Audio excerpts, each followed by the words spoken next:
Ya, selamat datang kembali, Mas. Baru 8 yang kembali bergabung. Ya, Santi.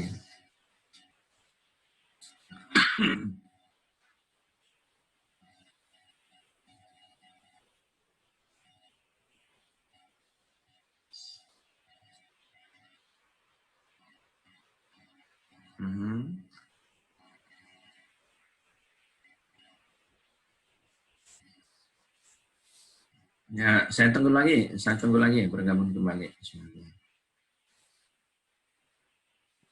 Iya, Pak. Sementara bergabung. Ya, sorry begini ada pesan waktunya. Setiap 30 menit menyesuaikan diri. Restart ulang. Baru 10 kembali. Coba meeting listnya. Samsida. Ada Mama Subaya.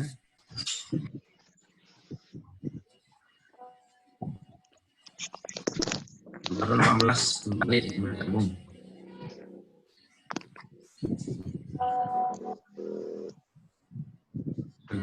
Kembali susahnya. Tapi kalau pagi-pagi nggak terlalu ribet seperti begini, ternyata bisa dikendalikan dengan baik.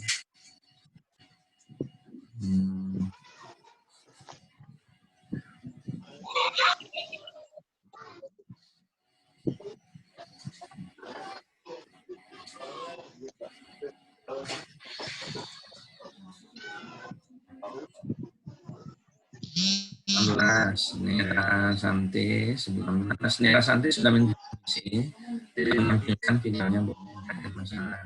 Intinya suara saya bisa didengar. Bisa, Pak, bisa. Ya, Bisa. mudah-mudahan kampus bisa memfasilitasi kita. Kampus lain seperti alma mater saya itu menggratiskan semua mahasiswa bisa bebas pulsa dan gambarnya juga bagus, unlimited. Nah, tapi kalau di kita ya gratis deh dan sangat limited. Baik, ini saya tampilkan kembali slide-nya, coba. Nah, bisa dilihat slide-nya ini ya. Penentuan nisbah bagi hasil, coba oke. Penentuan nisbah bagi hasil. Nah, macam-macam pengertiannya. Nisbah bagi hasil ini sudah dijelasin oleh Lutfi ya di slide-nya. Dengan pasti ini 65%, 35% tidak bisa begitu saja. Memang ada bagi hasil berdasarkan pendekatan tukang sayur, tapi itu tidak dibolehkan kalau di lembaga. Kalau terjadi secara individu, Mutahara, kenapa jatuh? Jatuh ya? Ini sudah juga dijelasin Lutfi. Terus ini contohnya biasa kita dapat di bank, macam-macam. Nah, sebelum coba diperhatikan semuanya. Sebelum menentukan nisbah bagi hasil itu, hal yang paling vital harus diperhatikan yang ini, rasio likuiditas. Ingat rasionya, rasio likuiditas yang saya tampilkan di sini cuma 3, sebenarnya ada 5. Rasio, goodwill ratio, kemudian cash ratio. Suara saya bisa didengar ya? Bisa, Pak. Bisa, Pak. Kapabilitas inilah faktor yang mempengaruhi penentuan nisbah bagi hasil. baik dari aspek funding maupun financing. Ini lebih berat digunakan dibanding, ingat Basri itu, Basri tidak ada lagi goror di sana, kan dianggap selesai. Ini, tapi kalau tidak beres ini coba likuiditas, solvabilitas mengenai persoalan jangka panjang dalam satu lembaga keuangan. Terus apa lagi? Ini rasio probabilitas tingkat keuntungannya, udah dijelasin ya itu. Kemudian penetapan fundingnya, coba lihat. Penetapan fundingnya satu, cara perhitungannya, dan sekalian juga ini yang menjadi pertimbangan. Return investasi itu ada biaya bank, proses pembagian, perhitungan ini yang menjadi pertimbangan. Coba diperhatikan ada namanya return investasi yang dibagikan kepada nasabah, terus ekspektasi investasi yang dihitung oleh dihitung dengan melihat performa sektor investasi dan return investasi juga berbeda. Jadi satu bank dengan bank yang lainnya, antara satu lokasi dengan lokasi yang lainnya, wilayah di mana lembaga keuangan syariah itu bersangkutan beroperasi, beda-beda. Nanti ya beda-beda. Tergantung dari kondisi dan pertumbuhan ekonomi yang terjadi di wilayah tersebut. Coba berikutnya menggunakan berbagai indikator ekonomi, keuangan, termasuk indikator historis dari ekonomi, aktivitas investasi yang dilakukan. Terus apa lagi? Hanya return investasi dalam bentuk equivalent rate. Tadi saya sebutkan, contohnya Bank Syariah akan memberikan nasabah sebesar 11%. Inilah nanti target yang diharapkan nasabah dari uang yang disimpan kalau dalam bentuk di Bank Syariah. Menikah kan? Terus berikutnya. Ini menghitung biaya operasional dan memberikan return yang wajar. Besaran biaya operasional tergantung dari efisiensi masing-masing bank. Ini berdasarkan rasio-rasio tadi. Ada rasionalitas, terus ada stabilitas, probabilitas. Kalau tidak jadi. Kemudian besarnya return yang wajar, ya sama. Untuk mengatakan itu ROA-nya berapa. ROA itu return aset dan indikator yang relevan itu. Nah, yang maksud di sini adalah pertumbuhan ekonomi yang terjadi di wilayah tersebut. Kemudian Bank Syariah perlukan dari investasi juga dihitung equivalent rate-nya misalnya sebesar 6%. Bank Syariah juga mengharapkan keuntungan. Coba khusus untuk dibanding, nasabah juga mengharapkan keuntungan kalau nyimpan uangnya di Bank Syariah. Nah itu dikonversi dalam bentuk yaitu misalnya di nasabah itu diberikan lebih tinggi 11%, sementara di bank hanya mengambil 6%. Ini bukan koron lagi ya. Pertimbangannya tidak ada lagi koron kalau seperti ini. Karena kita di pelajaran manajemen keuangan. Nah contohnya seperti ini. Ini kan sudah dijelasin Lutfia. Dari angka tersebut nisbah, maka turunlah satu rumus. 11% dibagi 11% tambah 6%. Sama kan 0,6%. Atau dikonversi menjadi 4%, 65%.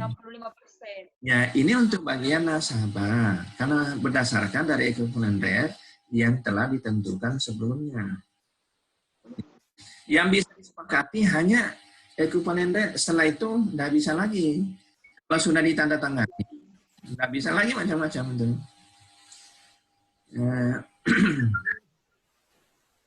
Baik, saya lanjutkan ya. Ya Pak. Iya Pak. Nah sekarang untuk financing, bagi bank itu menentukan, bagi bank menentukan nisbah bagi financing cukup mudah. Hanya berdasarkan pada equivalent rate-nya. Dan pertimbangan rasio keuangan, kondisi ekonomi yang berkembang di sekitar wilayah di mana lembaga keuangan tersebut beroperasi. Nah, sekarang coba kita pindah ya. Pindah. Untuk finansinya, penetapan finance dibentukkan oleh referensi tingkat margin keuntungan ALKO. Ini sudah sejak lama ada, setiap bank itu aturan dan regulasi yang berlaku di negara kita harus ada auto masuk bank syariah itu. Itulah nanti yang ditugaskan untuk menganalisa setiap usulan proposal yang masuk ke bank syariah atau lembaga keuangan syariah lainnya. Dan itu pula yang nanti memutuskan. Misalnya begini, perkiraan teknologi bisnis proyek yang tingkat bisnis proyek yang dibiayai. Terus yang kedua, perkiraan penjualan. Dia tentukan semua auto. Sama cash to cash cycle, proses barang persediaan piutang, dan biaya-biaya ini kan di sisi financing. Kemudian perkiraan biaya tidak langsung, overhead cost, kemudian tambahan waktu. Nah, ini coba, ini yang coba diperhatikan. Perkiraan keuntungan baik nanti yang didapat oleh bank syariah atau yang didapat oleh nasabah financing, ini satu perkiraan penjualan, cash to cash cycle, delay factor, perkiraan cost, dan yang terakhir perkiraan overhead cost. Dan jangan lupa tetap referensi itu margin keuntungan masih tetap berbasis equivalent rate. Nah, kalau tinggal misalnya resiko paling sering muncul referensi margin keuntungan. Nah, pertanyaan coba Hasbi itu bagus sekali. Kapan terjadinya resikonya sini? Referensi marginnya kalau ternyata inflasi itu berubah, terus apalagi BI rate itu berubah. BI rate itu merupakan acuan yang digunakan bank syariah dan bank umum. Kalau bank umum namanya tingkat bunga. Kalau kita referensi margin keuntungan. Gitu. Kalau itu berubah, saja rugi nggak? Iya, rugi. Tapi perjanjiannya itu kan tanda-tangani di depan akta notaris. Coba dari rumusnya nih sebagai hasil perkiraan profit margin. Kemudian sebagai hasil untuk mutuarit nanti ada 10% kurangnya nanti punyanya bank. Ini contoh-contoh penentuan nisbah bagi hasil itu. Hasil finansing. Kalian ada tanda tanya harus ada coba. Harga jual kacang kedelai harus ditahu nggak? Iya. Nggak boleh buta-buta. Kalau misalnya nasabah melarikan uang, siapa yang bertanggung jawab?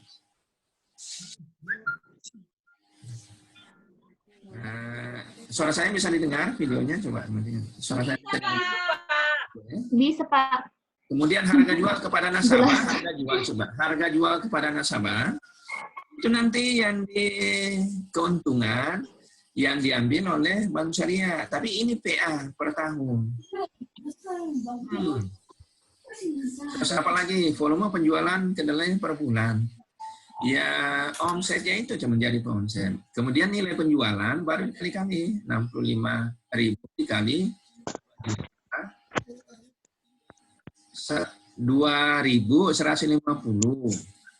Kemudian harga pokok belian, ini nanti yang ditambahkan. Laba penjualan kedelai sekitar 14 jutaan. Berapa nisbahnya? Itu yang digunakan. Coba masuk di sini semua, dikalkulasikan. Kemudian coba nanti yang terakhir. Ini kalau nggak salah, ya yang persentasekan. Nisbah bagi hasil bank, coba entah 28%. Nisbah bagi untuk nasabah sama dengan 72%. Nasabah itu harus lebih besar ketimbang bank. Kenapa? Ini ya, rutinnya di Indonesia satu yang digunakan itu profit margin. Margin untuk bahan muamalah. Tetapi kalau BSM, dasar untuk menetapkan ini menggunakan revenue sharing. Tidak ada lagi. Kecuali kalau kamu baca-baca di buku, itu banyak sekali. Ternyata banyak penulis memahami situasi yang terjadi. Coba dosen lain yang mengajar kamu yang tidak paham persoalan gini, dari itu masih sembarang toh. Tetapi kalau ketemu manajemen keuangan syariah seperti begini, siapa yang mau bertanggung jawab pada saat terjadi kerugian? Kalau seperti gini kita sudah tetapkan masih terjadi kerugian, menanggung resiko yang telah disepakati sebelumnya. Ini sangat transparan, betul. Nah, sekarang kalau misalnya Anda mau bandingkan bank konvensional, begini bank konvensional menentukan tingkat bunga? Nah, tuh. Nah. Suara saya bisa didengar ya? Bisa, Pak. Nah, sekarang kita review perhitungan nisbah hasil financing. Coba. Nisbahnya harga jual kepada nasabah atau margin per tahun bank syariah, kemudian NNN 100% ya. Pak, mau nggak bertanya? Iya, boleh. Itu Pak yang slide sebelumnya Pak. Suaranya bisa dengar besar sedikit? Bisa. Oke, tunggu dulu ya, saya pakai headset. Neraca.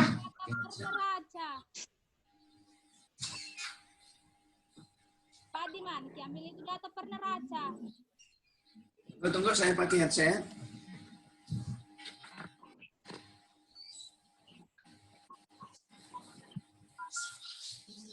Ayo, Lutfia. Siapa yang bertanya tadi? Silakan. Saya Pak, saya. Oke, silakan. Itu Pak. Sebelumnya Pak di mana? Yang pada gambar neraca 65 hari. Yang mana? Yang slide sebelumnya. 65 hari, yang mana ya? 65 kilogram. Yang ada Ini volume. apa yang ada tadi pada gambar neraca? Di sini. Ini ya.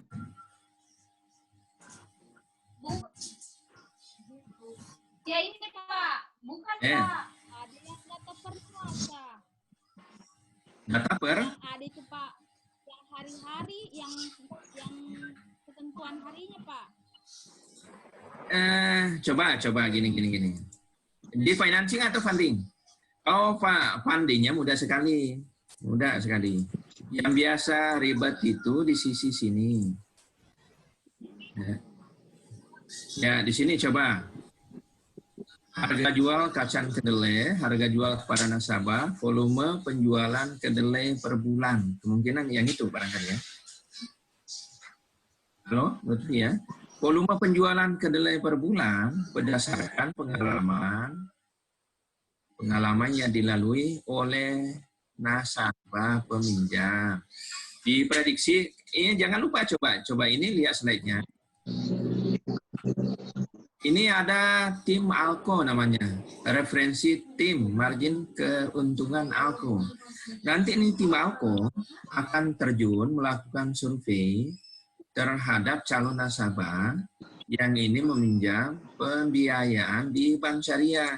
Ternyata hasil prediksinya itu bahwa salah satu di antaranya kedelai itu 65.000 kilo. Dan harga 60.000 kilo selama bulannya itu. Dan setiap kilonya itu harganya 2.150. Ada tim ALKO yang turun untuk melakukan survei. Halo.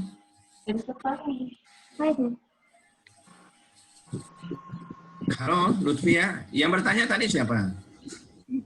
Saya Pak. Iya, Pak. Oke, coba. Sudah dipahami belum? Tidak baik. Jaringan semua. Jadi ingat coba. Intinya gini, lihat saja gini. Intinya yang mempengaruhi coba atau faktor pertimbangan dalam menentukan nisbah financing ini perkiraan penjualan. Ini dirumuskan oleh tim ALKO Bank Syariah, tim yang terjun ke lapangan untuk melakukan survei untuk menghimpun data-data. Jadi tidak serta-merta memberikan pembiayaan begitu saja. Kemudian cash to cash cycle. Ini semua adalah kemampuan nasabah. Jangan-jangan nanti kalau mengajukan tidak bisa membalikkan atau terjadi pembiayaan bermasalah. Ada juga yang mengistilahkan kredit macet. Tetapi kalau ini sudah dilakukan, terjadi resiko, maka bank itu siap menanggungnya. Basri, coba Basri bisa didengar saya?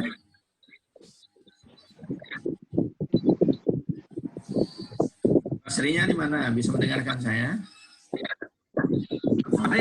Pade pakai jilbab ya?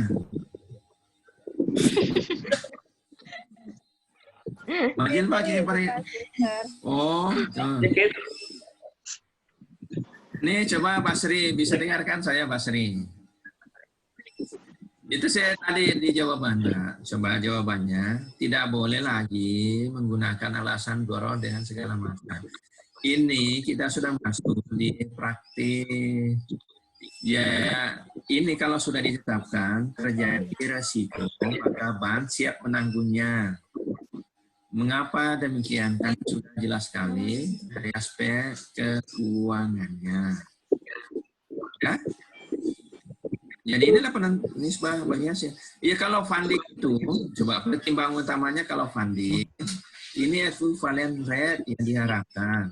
Dan untuk menentukan equivalent rate itu, sangat erat kaitannya satu, perkembangan ekonomi sekitar wilayah di mana bank syariah beroperasi, persoalan rasio-rasio keuangan. Dan kalau tidak ada itu, sulit sekali. Nah, jika demikian misalnya, nasabah sudah menyimpan uangnya dalam bentuk deposito mudharabah bank syariah, jadi masalah, bank sudah siap menjamin semuanya. Karena hitung-hitungannya dari aspek keuangan sudah memenuhi syarat. Dan di sini kan memang ada regulasinya, tapi di sini saya kesampingkan dulu persoalan regulasi, persoalan muamalah. Tapi saya konsen di manajemen keuangan syariah. Jadi jangan memahami keuangan syariah itu terlalu normatif, tapi dia dulu aspek yang positifnya. Dan ini biasanya kurang dipahami oleh mahasiswa. Saya maklumi kalau untuk di IAIN, karena yang persoalan seperti begini yang menguasai, mungkin cuma saya yang paling pasti menguasainya. Kalau yang lain itu, waduh, masih perlu belajar.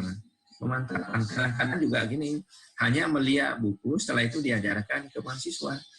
Ya kalau seperti itu, enak sekali. Enak sekali jadi dosen ya. Baik. Sekarang saya lanjutkan ya. Ini pertimbangannya luar biasa tuh. Cuma kadang-kadang salah jawab tuh. Nih, harga jualnya coba. Kemudian bisa juga menggunakan ini, tapi jarang sekali. Dalam bentuk program seperti gini, cicilan pokok, margin kantongan, angsuran, proyeksi pendapatan, nisbah untuk bank, sampai seterusnya. Ada di antara BMT yang menggunakan sini. Kalau BMT cenderung menggunakan yang seperti ini. Tapi kalau bank syariah, hanya menggunakan seperti tadi. Mengapa? Karena nasabah itu perlu dijamin. Kalau tidak, nanti nasabah tidak tertarik. Itu ya. Terus apa lagi? Wah, contohnya cukup mudah. Ini biasanya terjadi di BMT. Nasabah finansial jadi sebuah variasinya, reviewnya, dan seterusnya. Nah, kalau ada juga pendekatan tawar-menawar, ini yang terakhir dipresentasikan.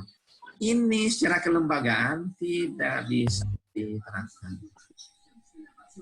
Kalau individu silakan. Nah, misalnya alkohol, kalau terjadi kerugian pada saat setelah dana dikucurkan, kira-kira yang mau bertanggung jawab itu siapa? Ini lembaga. Kalau itu tawar-menawar itu tidak bisa diterapkan di dalam bentuk lembaga.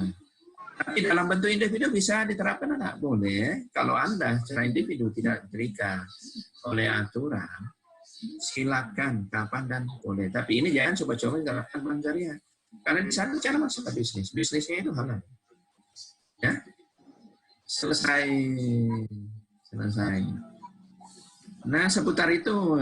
Cuma masalahnya begini, persentasenya bagus sekali. Cuma kurang bisa menjelaskan apa yang tertuang dalam slide-nya. Harapannya tempo hari, setelah mempresentasikan kurang paham, datang ke saya untuk konsultasi, supaya bisa memberikan penjelasan. Ya. Nah, oke, saya kembali lagi di sini, melihat tampilannya semua. Ada yang mau ditanyakan seputar tadi penentuan nisbah bagi hasil. Funding nisbahnya, kemudian financing nisbahnya, duanya berbeda dalam menentukan nisbahnya. Kalau financing itu biasanya ada di tim alko. Tetapi kalau di funding itu pertimbangan yang paling utama melalui ekuivalen-nya. Ada tingkat keuntungan, diharapkan untuk nasabah dan diharapkan untuk bank. Sekarang kalau pertanyaannya, mana yang lebih sulit? Jelas lebih sulit Kondi. Tapi sekarang tidak ada sulit lagi. Mengapa? Karena program aplikasinya sudah jadi, tinggal dimasukkan ke angkanya, langsung muncul. Kerja repotnya itu hanya pertama kali, sekarang coba semuanya. Pada saat saya mengajukan pinjaman, detik itu juga, karena kemajuan teknologi, detik itu juga, kalau muamalah langsung menunjukkan sekian nisbahnya. Yang repot itu bagian awal. Kalau lama, coba. Diterapkan tidak kedua-duanya? Iya, terapkan kedua-duanya. Coba datang ke muamalah, nanya-nanya persoalan nisbah bagisnya. Udah lama itu. Mungkin kamu belum lahir, udah diterapkan. Dan tidak boleh sama. Antara rumus di bank konvensional alias bunga, di dalam muamalah itu beda. Kalau kamu melihat prosesnya, pasti kamu mengatakan apa? Siapa bilang bunga dengan bagi hasil itu sama? Tetapi yang tidak mengerti rumusnya, pasti mengatakan seperti sengaja, karena yang dilihat itu hanya endingnya. Nah, itu endingnya. Sama kalau menentukan bahwa sesuatu itu yang halal, panjang. Tapi kalau di warung, pasti kamu lihat semua. Apakah melalui proses halal atau tidak? Coba, kalau menentukan proses halal itu, untuk di warung saja. Mutahara mana mutahara? Pernah kan saya jelaskan sebelumnya itu? Ada, Pak. Ada 8 Iya, Pak. harus dilalui, dinyatakan bahwa apa yang disajikan itu halal, bukan sekedar memotongnya pakai bismillah. Kan yang selama ini dijelaskan intinya sudah pakai bismillah, halal, belum tentu. Prosesnya panjang. Ini nanti juga materinya saya akan ulas sekali lagi, mulai dari materi 1 sampai 5, supaya anak-anakku semua mengerti betul, mengerti betul apa yang terjadi di bank syariah. Karena ini memang substansinya kan, di saya. Ya, ini sudah kelamaan, ini hampir jam 3. Hampir jam. Pertanyaan? Nggak ada ya? Oke, nanti untuk pertemuan selanjutnya biar saya WA, ya kemungkinan pagi atau malam. Mengapa? Karena jaringan di pagi dan malam bagus sekali. Ya. Minggu depan masih di rumah kok, Pak? Masih, itu diperpanjang terus. Yang boleh kantoran itu hanya pimpinan. Hah? Nanti saya umumkan. Tenang saja, tenang. Saya pasti WA. Kalau Iya, Pak. bos saya di rumah. Susah kuliah online ya, Pak. Astaga. Terus nanti katanya bosan. Mengapa ribet? Karena memang baru pertama kali ini digunakan. Tapi nanti kalau sudah terbiasa akan nyaman juga. Itu kan ada namanya proses peralihan dari alam sadar menjadi alam bawah sadar. Oke, sekalian anak-anakku terakhir saya mau sugesti ya. Sugestinya bagus-bagus. Ikuti setelah saya 5 kali. Bismillahirrahmanirrahim. Bismillahirrahmanirrahim. Aku adalah mahasiswa ekonomi Islam terbaik. Aku adalah mahasiswa ekonomi Islam terbaik. Aku adalah mahasiswa ekonomi Islam terbaik. Aku adalah mahasiswa Islam terbaik. Aku adalah mahasiswa ekonomi Islam terbaik.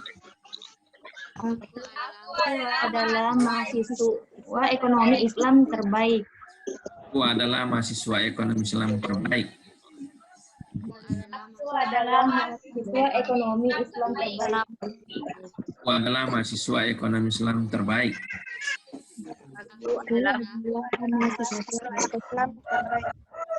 Ya, ini kelihatannya biasa-biasa, tetapi dari biasa-biasa itu bisa saja merubah drastis kehidupan kamu. Ini terbaiknya di seluruh dunia, bukan sekedar di Bone. Amin. Kalau alam bawah sadarnya sudah bisa membaca, Biasa itu muncul keajaiban luar biasa. Kita berkaca dengan Jackman yang semula biasa-biasa ternyata tidak diperhitungkan oleh siapa-siapa meskipun akan di sekitarnya, tapi sekarang berbalik diperhitungkan oleh dunia. Oke, karena waktunya Google coba Zoom memberikan saya pernyataan harus segera diakhiri. Diambil dua sisi. Terima kasih anak semua. Salam. Assalamualaikum warahmatullahi wabarakatuh. Tunggu info selanjutnya. Dadah. Dadah. Barokatuh. Iya. Terima kasih, Pak. Sama-sama. Terima kasih.